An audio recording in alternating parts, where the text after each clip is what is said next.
राधे राधे जी। पवित्र वचन YouTube channel में आपका हार्दिक स्वागत है। मैं हूँ कात्यायनी। दशा माता, जैसे माता का नाम है दशा, बुरी दशा का अंत करने वाली है। मनुष्य के जीवन में अच्छे बुरे दशाओं का चक्र चलता रहता है।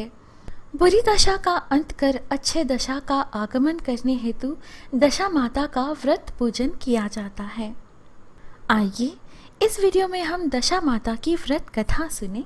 इस कथा में दशा माता स्वयं कहती हैं कि वे किसी के जीवन में, किसी के घर में स्थायी निवास तो नहीं बना सकती, क्योंकि यह जीवन का चक्र है कि अच्छा बुरा समय चलता रहता है।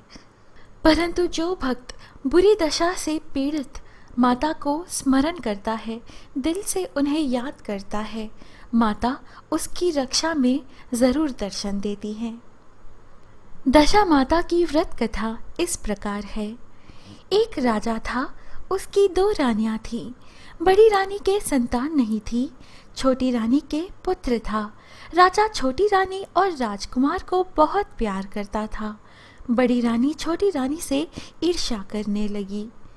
बड़ी रानी राजकुमार के प्राण हर लेना चाहती थी। एक दिन राजकुमार खेलता खेलता बड़ी रानी के चौक में चला गया। बड़ी रानी ने राजकुमार के गले में एक काला सांप डाल दिया।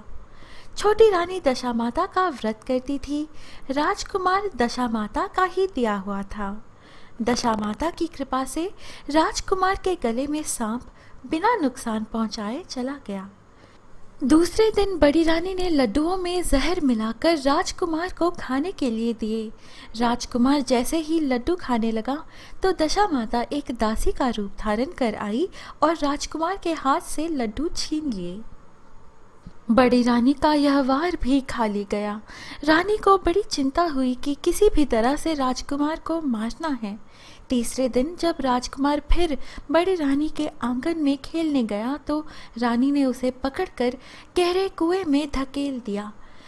चूंकि कुआं बड़ी रानी के आंगन में बना था, इसीलिए किसी को भी पता नहीं चला कि राजकुमार कहाँ गया। लेकिन जैसे ही बड़ी रानी ने राजकुमार को कुएं में धकेला तो दशा माता ने उसे बीच में ही रोक लिया। राजकुमार को तलाश करने वाले कर्मचारी निराश होकर बैठ गए। राजा व छोटी रानी पुत्र शोक में रोने लगे। तब दशा माता ने भिखारी का रूप धारण किया और राजकुमार को गले से लगाए राजद्वार पर पहुंची।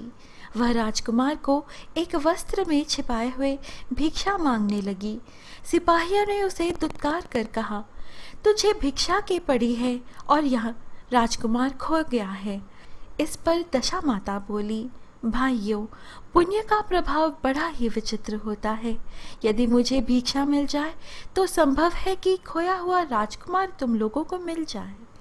सिपाहियों ने समझा कि कुंवर उसके हाथों में है, इसीलिए उसे अंदर जाने दिया। दशा माता कुंवर को लिए हुए भीतर चली गई। उसने राजकुमार को चौक में छोड़ दिया और वापस चली गई। परंतु रानी ने दशा माता रूपी भिखारिन को देख लिया था। उसने कहा कि खड़ी रहो, और कौन हो तुम? तुमने 3 दिन मेरे बेटे को छुपा कर रखा था। तुमने ऐसे क्यों किया? तुम्हें मेरे इस प्रश्न का उत्तर देना होगा। दशा माता उसी समय ठहर गई। उन्होंने बताया कि मैं तुम्हारे पुत्र की चोरी करने वाली नहीं हूँ। मैं तो तुम्हारी आराध्य देवी दशा माता हूँ। मैं तुम्हें सचेत करने आई हूँ कि बड़ी रानी तुमसे ईर्ष्या रखती है।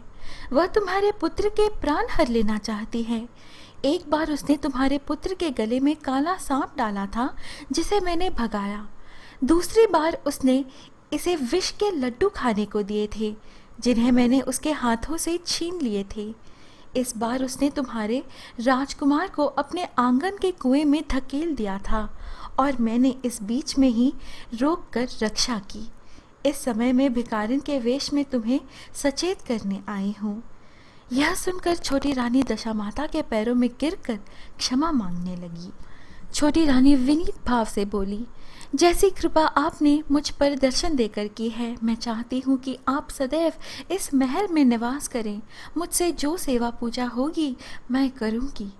इस पर दशा माता बोली कि मैं किसी घर में नहीं रहती। जो श्रद्धा पूर्वक मेरा ध्यान स्मरण करता है, मैं उसी के हृदय में निवास करती हूँ।